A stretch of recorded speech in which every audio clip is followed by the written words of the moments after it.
안녕하세요. 유튜브 가족 여러분. 저는 김선희 목사라고 합니다.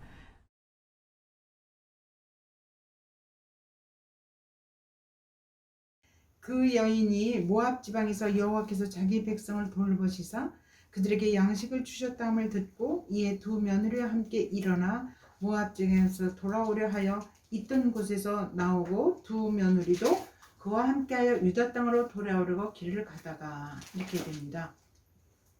여기 우리 6절을 보면 다시 한번 읽겠습니다. 그 여인이 모압 지방에서 여호와께서 자기 백성을 돌보시사 그들에게 양식을 주셨다 함을 듣고 이에 두 며느리와 함께 일어나 모압 중에서 돌아오려 하여 있던 곳에서 나오고 두 며느리도 그와 함께 하여 유다 땅으로 돌아오려고 길을 가다가, 여기 몇 번의 이제 동사가 나오는데요. 여기 잘 보시면 이제 이스라엘 백성 그 베들레헴 그 지역의 유다 땅에 그 긴 세월의 흉년이 끝났다는 거예요. 그래서 이제 곡식을 이제 심게 되고 곡식을 얻게 되는 기쁜 소식을 그 나오미네 가족이 듣게 돼요.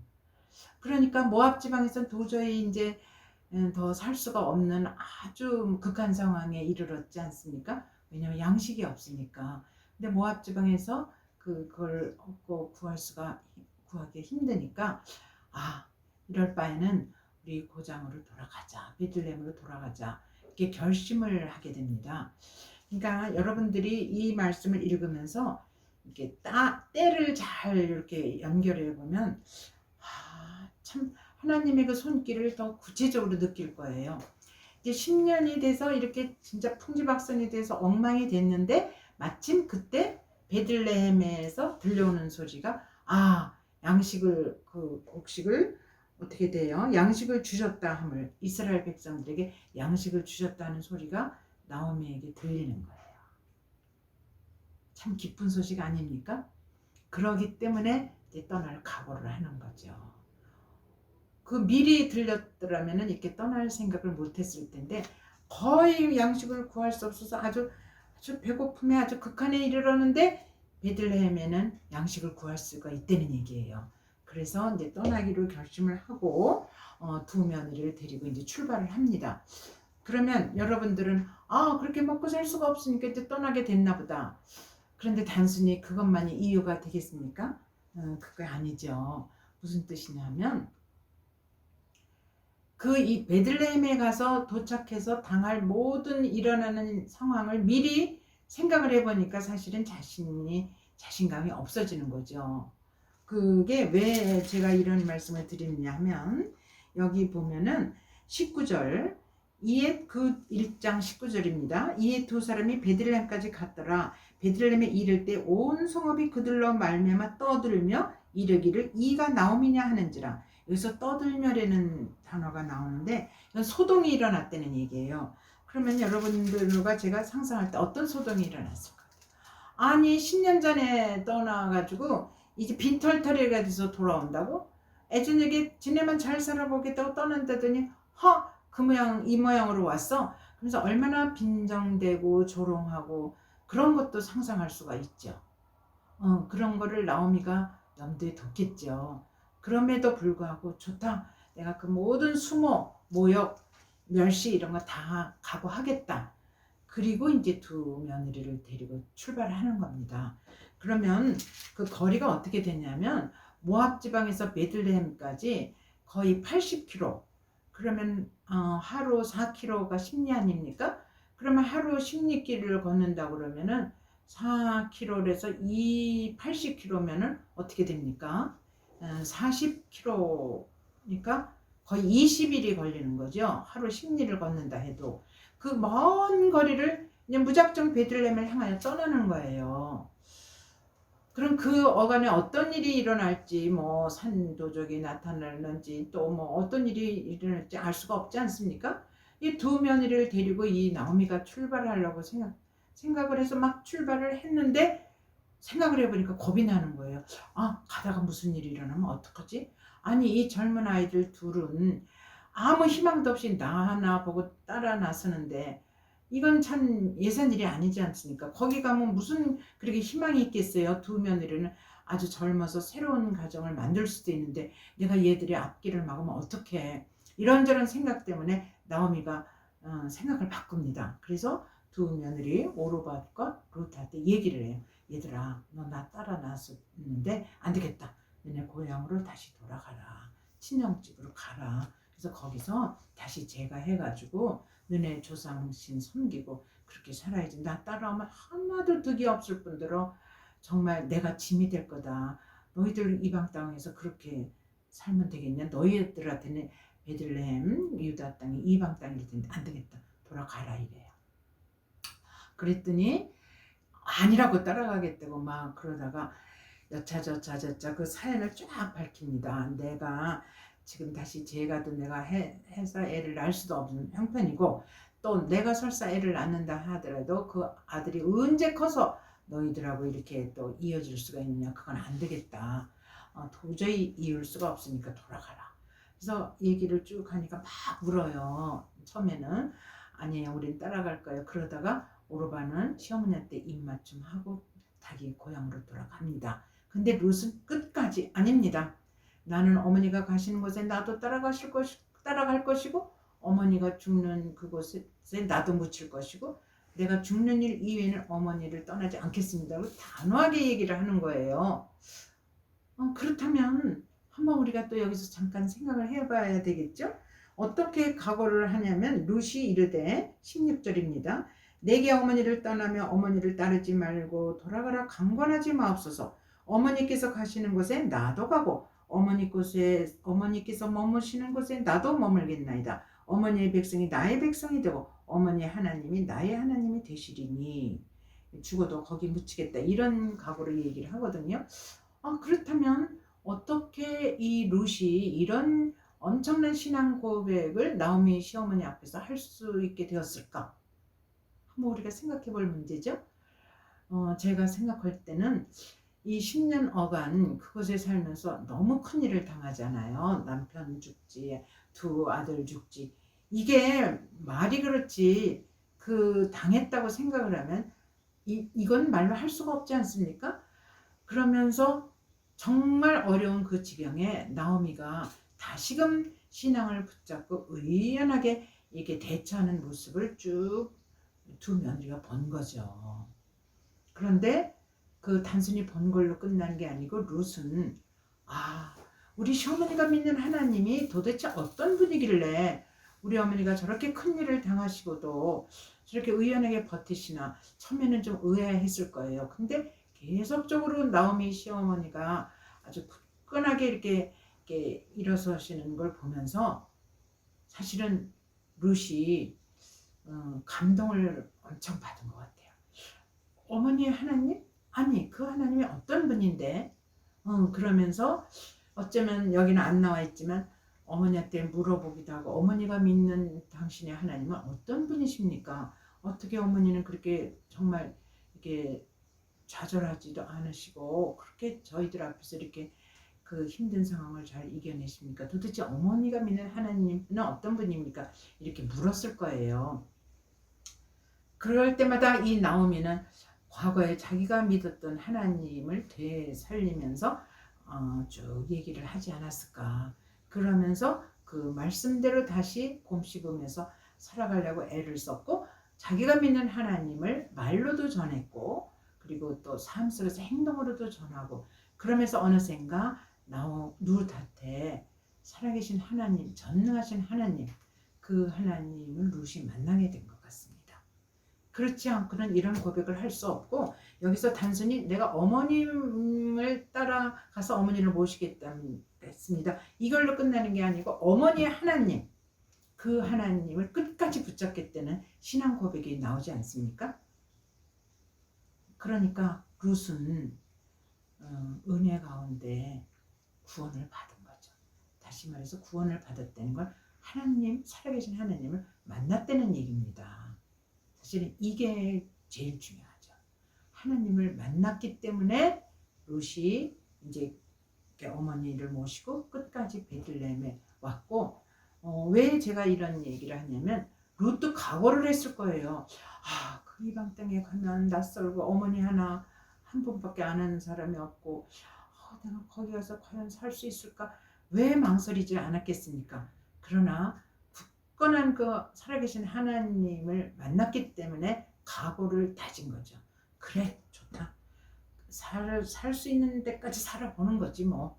그리고 이보다 더 악조건이 더 돌아오겠느냐. 이 이상은 더 어려워도 견딜 수 있을 거라는 각오를 하고 떠납니다. 그래서 이제 이런 신앙 고백을 하고 나서 그 굳게 결심을 하고 18절에 보면 그에게 말하기를 이제 어머니께서 얘는 이제 도저히 고향으로 돌아가라고 해도 이제 안 되겠다, 말을 안 듣는구나. 그래서 이제 따라 나서기로 작정을 했습니다. 제가 이 본문을 지금 18절까지 이렇게 쭉 말씀을 드렸는데 이런 생각이 듭니다. 하나님은 루실에는 이 여인, 모압 지방에 있는 아무에게도 알려지지 않은 기련과 결혼을 한 이 젊디 젊은 이 루실에는 여인을 세상 사람은 아무도 몰라줬는데 하나님은 알고 계시다는 사실이죠. 그렇다면 오늘 우리 속에서도 내가 어떤 신앙을 갖고 있는지, 내가 어떻게 하나님만을 붙잡고 가는지 아무도 몰라요. 그렇지만 오늘 이 본문에 준하여 보면 하나님은 알고 계시다는 얘기죠. 왜냐? 하나님이 계속 그 이후에 롯을 인도하시잖아요. 그걸로 보면은 세상 사람은 아무도 알아주는 일 없지만 여전히 롯을 하나님은 기억하고 계시다는 거죠. 이게 어디와 지금 버금가게 이렇게 말씀을 연결시켜 보냐면 롯이 죽으면 죽으리라 그런 각오로 지금 시어머니를 따라 나서는 거잖아요. 시어머니의 그 하나님을 믿고 저기 그 구약의 열왕기상 17장에 그 사르밧 과부 얘기가 나오죠. 그때 이제 그 조그만 그 밀가루하고 이제 기름으로 반죽을 해서 이제 그걸 익혀가지고 아들하고 먹고 죽을 각오를 하지 않습니까? 그런데 엘리야 선지자가 나타나서 이제 나뭇가지를 줍고 있는 자기에게 찾아와서 이제 물 한 병 달라고 그러고 그 다음에 나는 아무것도 없다. 정말 이렇게 당신한테 드릴 게 아무것도 없다. 있는 거라는 건 밀가루 조금하고 기름 조금밖에 없다. 그랬더니 그걸로 떡을 해서 자기를 먼저 달라고 그러잖아요. 그럴 때 보통 줄 수가 없지 않습니까? 근데 이 사르밧 과부는 그 집에 가서 그 밀가루하고 그 기름을 반죽을 해서 정말 밀가루 떡을 만들어서 엘리야에게 갖다 주지 않습니까? 네가 날 갖다 주면 이 가뭄이 끝날 때까지 너희 집에 양식이 떨어지지 않을 거다. 그 말을 믿고 가서 해가지고 엘리야한테 갖다 바치죠. 그래서 그 신앙에 하나님을 만날 수 있는 결정적인 순간이 우리에게 올 때가 있습니다. 그때 그건 뭐냐 하면 내가 가장 소중히 여기는 것. 난 이거 없으면 죽어. 나는 이거는 놓칠 수 없어. 이런 거를 건드릴 때가 있습니다. 여러분 삶 속에도 그런 순간이 있고 그런 경험이 있을 수 있습니다. 이것만큼 소중해서 이거는 놓을 수 없는 것. 그게 때로는 자기 자녀가 될 수도 있고 물질이 될 수가 있고 또 때로는 뭐 어떤 자기 남편이 될 수도 있고 뭐 어떤 자기 명예가 될 수도 있고 이것만은 놓을 수 없다는 것. 그게 여러분 각자에게 있을 텐데 하나님은 거기를 건드려요. 오늘 룻한테도 아무 곡식이 거기 뭐 쌓여 있어서 어서 오라 환영하는 것도 아니고 기다리는 남자가 있는 것도 아니고 뭐 이방 땅이고 뭐 하나 건질 거 없는데 나는 죽으면 죽으리라 하면서 자기한테 돌아올 모든 이익된 건 하나도 없는데 다 그 세상 걸 포기하고 하나님 한 분의 그 능력과 그 사랑과 이거를 기대하고 떠난다는 건 하나님을 만났다는 얘기거든요. 그래서 모든 수모를 당할 거 그 뭐 굶을 수도 있죠. 그런 것까지 다 가가고 따라 났을 때 하나님은 그거를 보신 거예요. 그럴 때 하나님을 진정으로 만날 수 있게 되는 길이 열리지 않나 그런 생각이 들어요. 그래서 이렇게 말씀과 나의 삶을 접목시키면서 제가 이렇게 말씀을 풀어갈 때 자기 각자의 삶 속에 경험이라는 게 있지 않습니까? 저도 정말 도저히 어떻게 방법이 없었습니다. 오래전 얘기인데 수십 년 전 얘기죠. 뭐 어떻게 방법이 없어요. 남편이 세상을 뜨고 나서 아무 재물도 없고 뭐 아무것도 없었습니다. 완전 제로 상태였죠. 참 그때를 이렇게 되돌아보면 그런데 어떻게 내가 살아나야 될까? 살 방법이 너무 막막했는데 그 순간 하나님이 친구를 통해서 도움의 손길을 주기 시작했거든요. 그게 저로서는 하나님을 만난 첫 시작이었습니다. 그 이후로 정말 하나님의 은혜 가운데 오늘 여기까지 왔기 때문에 이런 본문을 보면 그때 생각이 떠오릅니다. 그리고 그때 은혜의 손길이 뭔가를 깨닫게 되었습니다. 여러분도 사시다가 이루 말할 수 없는 절망의 순간 하나님이 이미 찾아와 계시고 여러분을 만나주기로 작정하셨다는 게 오늘 이 본문을 통하여 여러분 이렇게 유추하고 그리고 이 본문 속에서 들려지는 행간의 하나님의 음성에 귀를 기울이시기 바랍니다. 이제부터 룻을 하나님이 어떻게 인도하시는지 이 여러 손길이 이제 등장하게 됩니다. 그래서 오늘은 여기까지 말씀을 마치고 잠깐 기도하겠습니다. 하나님 아버지, 오늘 정말 도저히 양식을 더 이상 구할 수가 없고 먹을 것이 없는 그 순간에 베들레헴의 기쁨의 소식이 들려왔습니다. 그곳에 곡식이 잘 되어서 먹을 양식이 있다는 소식을 듣게 되었습니다. 하나님, 나오미는 결심을 합니다. 그곳에 가서 당할 모든 안 좋은 현상, 오해, 멸시, 비아냥거림, 조롱 다 그런 일이 있을 수도 있다는 것을 각오하지만 그러나 나는 그곳에 가야 되겠다는 결단을 하고 아버지 두 며느리를 데리고 일어섭니다. 아버지, 그리하다가 다시 며느리들을 고향으로 돌아보내려 하는데 끝까지 룻은 따라 났습니다. 하나님 아버지, 그러면서 룻의 고백은 하나님이 어머니께서 믿는 그 하나님이 나의 하나님이 되고 어머니와 나는 죽음 이외에는 갈라놓을 길이 없으며 나는 그 하나님을 끝까지 믿겠다고 고백합니다. 하나님 아버지, 이 룻을 모압 땅에서 베들레헴으로 인도하시면서 룻의 영혼 속에 하나님이 만나주시고 룻을 구원해 주셔서 영원한 하나님의 나라의 한 일원으로 이렇게 들어올 수 있도록 인도하신 그 큰 은혜 앞에 아버지, 저에게도 또 모든 이들에게도 이 말씀이 그렇게 살아 역사하기를 원하나이다. 하나님, 그리하여 나에게 당하지는 그 어떤 절망스러운 고통도 하나님 안에서는 결국 우리 하나님이 선한 길로 인도해 줄 것을 믿고 아버지, 그것을 기대하며 또 다음 말씀을 기대합니다. 하나님, 이 모든 말씀을 듣는 모든 이들에게 그대로 기도로 응답되게 하여 주시고 아버지, 인도하여 주시옵소서. 모든 말씀 예수 그리스도의 이름으로 간절히 기도드리옵나이다. 아멘.